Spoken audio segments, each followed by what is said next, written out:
ഇന്നത്തെ recipe chocolate കേക്കാണ്. അപ്പോൾ നമുക്ക് എങ്ങനെയാണ് തയ്യാറാക്കുന്നതെന്ന് നോക്കാം.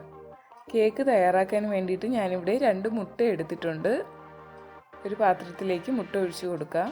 കൂടെ തന്നെ 1 ടീസ്പൂൺ വാനില എസൻസും 1/2 കപ്പ് പൊടിച്ച പഞ്ചസാരയും ചേർത്ത് കൊടുക്കാം.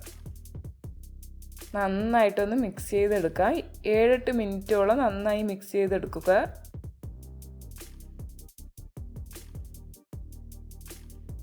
ഇപ്പോൾ ഇവിടെ നന്നായി ബീറ്റ് ചെയ്തെടുത്തിട്ടുണ്ട്. ഇനി നമുക്കതിലേക്ക് ബട്ടർ ചേർത്ത് കൊടുക്കാം. ഞാനിവിടെ റൂം ടെമ്പറേച്ചർ ബട്ടറാണ് എടുത്തിരിക്കുന്നത്. 50 ഗ്രാം ബട്ടർ എടുത്തിട്ടുണ്ട്. നന്നായിട്ടൊന്ന് മിക്സ് ചെയ്തെടുക്കാം.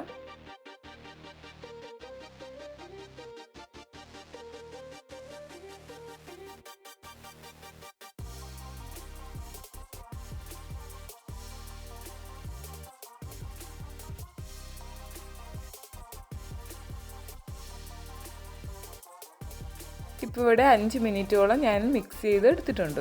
ഇനി നമുക്കതിലേക്ക് മാവ് ചേർത്ത് കൊടുക്കാം. ഞാനിവിടെ 3/4 കപ്പ് മൈദ മാവാണ് എടുത്തിരിക്കുന്നത്. അതിലേക്ക് 1/4 ടീസ്പൂൺ ബേക്കിംഗ് സോഡയും 1/2 ടീസ്പൂൺ ബേക്കിംഗ് പൗഡറും കൂടെ തന്നെ 3 ടേബിൾ സ്പൂൺ കൊക്കോ പൗഡറും ചേർത്ത് കൊടുക്കുക. നന്നായിട്ടൊന്ന് മിക്സ് ചെയ്തെടുക്കുക. കട്ടകളൊന്നും കെട്ടാതെ നന്നായിട്ട് വേണം മിക്സ് ചെയ്തെടുക്കാനുള്ളത്. പെട്ടെന്ന് തന്നെ തയ്യാറാക്കാൻ പറ്റുന്ന കേക്കാണ്. നന്നായിട്ടൊന്ന് മിക്സ് ചെയ്തെടുക്കാം. ഇനി നമുക്കിതിലേക്ക് 1/2 ഗ്ലാസ് പാൽ ഒഴിച്ചു കൊടുക്കാം. ഞാനിവിടെ റൂം ടെമ്പറേച്ചർ പാലാണ് എടുത്തിരിക്കുന്നത്. അതും കൂടി ഒഴിച്ച് നന്നായിട്ടൊന്ന് മിക്സ് ചെയ്തെടുക്കുക. ഇപ്പോൾ ഇവിടെ കേക്ക് മിക്സ് റെഡി ആയിട്ടുണ്ട്. ഇനി നമുക്കൊരു പാത്രത്തിലേക്ക് ഒഴിച്ചു കൊടുക്കാം. ഇപ്പോൾ ഇവിടെ കേക്ക് മിക്സ് റെഡി ആയിട്ടുണ്ട്. നമുക്കൊരു കേക്ക് ടിന്നിലേക്ക് ഒഴിച്ചു കൊടുക്കാം. ഞാനിവിടെ 1/2 കിലോ കേക്കാണ് ഉണ്ടാക്കുന്നത്. അതുകൊണ്ട് ചെറിയൊരു പാത്രത്തിലാണ് കേക്ക് തയ്യാറാക്കാൻ പോകുന്നത്. നന്നായിട്ടൊന്ന് തട്ടി കൊടുക്കുക. കുക്കറിലാണ് ബേക്ക് ചെയ്ത് എടുക്കാൻ പോകുന്നത്. അതിന് വേണ്ടിയിട്ട് കുറച്ച് ഉപ്പ് ഇട്ട് കൊടുത്തിട്ടുണ്ട്. കൂടെ തന്നെ ഒരു വളയും കൂടി വെച്ച് കൊടുക്കുക. 5 മിനിറ്റോളം പ്രീ ഹീറ്റ് ചെയ്ത് എടുക്കുക. ഇപ്പോൾ ഇവിടെ 5 മിനിറ്റ് കഴിഞ്ഞിട്ടുണ്ട്.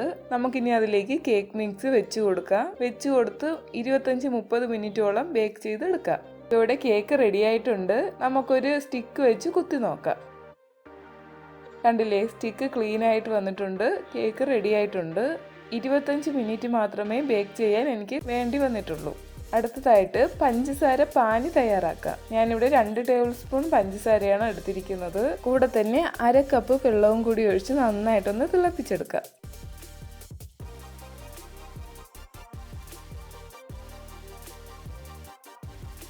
ഇപ്പോൾ ഇവിടെ പാനി റെഡി ആയിട്ടുണ്ട്. നമുക്ക് തണുക്കാൻ വേണ്ടിയിട്ട് മാറ്റി വയ്ക്കാം. അടുത്തതായിട്ട് ചോക്ലേറ്റ് ഗനാഷ് തയ്യാറാക്കാൻ ഞാനിവിടെ 1/2 കപ്പ് വിപ്പിംഗ് ക്രീമാണ് എടുത്തിരിക്കുന്നത്. ക്രീമും കൂടി ഒഴിച്ചു കൊടുത്ത് നന്നായിട്ടൊന്ന് മിക്സ് ചെയ്തെടുക്കാം.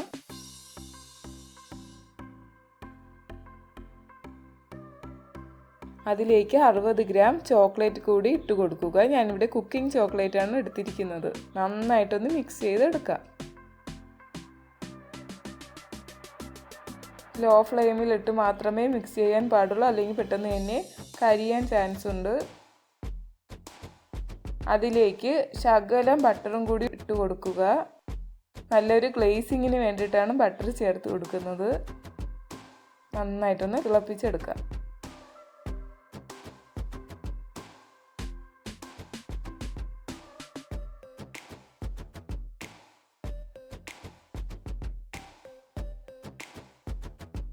ഇപ്പോൾ ഇവിടെ ചോക്ലേറ്റ് ഗനാഷ് റെഡി ആയിട്ടുണ്ട്. തണുക്കാൻ വേണ്ടിയിട്ട് മാറ്റി വയ്ക്കാം. അടുത്തതായി നമുക്ക് കേക്ക് എടുത്ത് മുറിച്ചെടുക്കാം. ബട്ടർ പേപ്പറൊക്കെ മാറ്റി കൊടുക്കാം. ഇതിൻ്റെ മുകൾ ഭാഗം നമുക്ക് ആവശ്യമില്ല, അത് കട്ട് ചെയ്ത് മാറ്റാം. ഓരോ പീസുകളാക്കി മാറ്റി വയ്ക്കുക. ഇപ്പോൾ ഇവിടെ 4 പീസ് കിട്ടിയിട്ടുണ്ട്. അത് മാറ്റി വയ്ക്കാം. അടുത്തതായി നമുക്ക് ക്രീം റെഡിയാക്കി എടുക്കാം. ഞാനിപ്പോൾ ഇവിടെ ഫിയോണയുടെ വിപ്പിംഗ് ക്രീമാണ് എടുത്തിരിക്കുന്നത്. നന്നായിട്ടൊന്ന് ബീറ്റ് ചെയ്ത് എടുക്കാം. ഇപ്പോൾ ഇവിടെ പകുതിയോളം ബീറ്റായി വന്നിട്ടുണ്ട്. അതിലേക്ക് നമുക്ക് ചോക്ലേറ്റ് ഗനാഷ് ഒഴിച്ചു കൊടുക്കാം. ഞാനിവിടെ 3 ടേബിൾ സ്പൂൺ ചോക്ലേറ്റ് ഗനാഷാണ് എടുത്തിരിക്കുന്നത്. നന്നായിട്ടൊന്ന് ബീറ്റ് ചെയ്തെടുക്കുക. ഇപ്പോൾ ഇവിടെ ക്രീം റെഡിയായിട്ടുണ്ട്. കണ്ടില്ലേ, ഇതുപോലെ റെഡിയാക്കി എടുക്കണം. പാത്രത്തിൽ നിന്നും വിട്ട് വരാത്ത പരുവമാണ്, അതുപോലെ ആക്കി എടുക്കണം. അടുത്തതായി നമുക്ക് കേക്കിൽ ക്രീമൊക്കെ വെച്ച് കേക്കൊന്ന് സെറ്റ് ചെയ്തെടുക്കാം. ഞാനൊരു പാത്രം കമിഴ്ത്തിയാണ് വെച്ചിരിക്കുന്നത്. അതിലേക്ക് ശകലം ക്രീം ഒന്ന് തേച്ച് കൊടുക്കുക. അതിൻ്റെ മുകളിൽ കേക്ക് വെച്ച് കൊടുക്കാം. കൂടെ തന്നെ പഞ്ചസാര സിറപ്പും കൂടി ഒഴിച്ചു കൊടുക്കാം. അതിൻ്റെ മുകളിലേക്ക് ക്രീം തേച്ച് കൊടുക്കുക.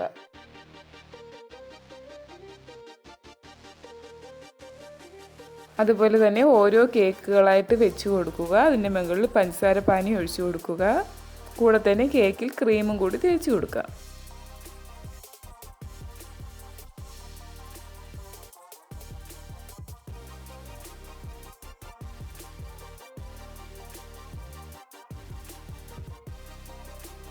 അവസാനത്തെ കേക്കും കൂടി വെച്ച് കൊടുക്കുക. നന്നായിട്ടൊന്ന് ക്രീം എല്ലാ ഭാഗത്തും തേച്ച് പിടിപ്പിക്കുക. ഇപ്പോൾ ഇവിടെ ക്രീമൊക്കെ തേച്ച് നന്നായിട്ട് റെഡിയാക്കി എടുത്തിട്ടുണ്ട്. വലിയ ഫിനിഷിംഗ് ഒന്നും ആയിട്ടില്ല. നമുക്കൊരു 5 മിനിറ്റോളം ഫ്രിഡ്ജിൽ സൂക്ഷിക്കാം. ഇപ്പോൾ ഇവിടെ 5 മിനിറ്റ് കഴിഞ്ഞിട്ടുണ്ട്. ഇനി നമുക്ക് അതിൻ്റെ മുകളിലേക്ക് ചോക്ലേറ്റ് ഗനാഷ് ഒഴിച്ചു കൊടുക്കാം. ചോക്ലേറ്റ് ഗനാഷ് എല്ലാ ഭാഗത്തായിട്ട് ഒഴിച്ചു കൊടുക്കുക. വീണ്ടും 10 മിനിറ്റോളം ഫ്രിഡ്ജിൽ സൂക്ഷിക്കാം. ഇപ്പോൾ ഇവിടെ 10 മിനിറ്റ് കഴിഞ്ഞിട്ടുണ്ട്. നമുക്കിന്ന് ഡെക്കറേറ്റ് ചെയ്തെടുക്കാം. കുറച്ച് ഗ്രേറ്റ് ചെയ്ത് ചോക്ലേറ്റ് മുകളിലായിട്ട് വെച്ച് കൊടുക്കാം.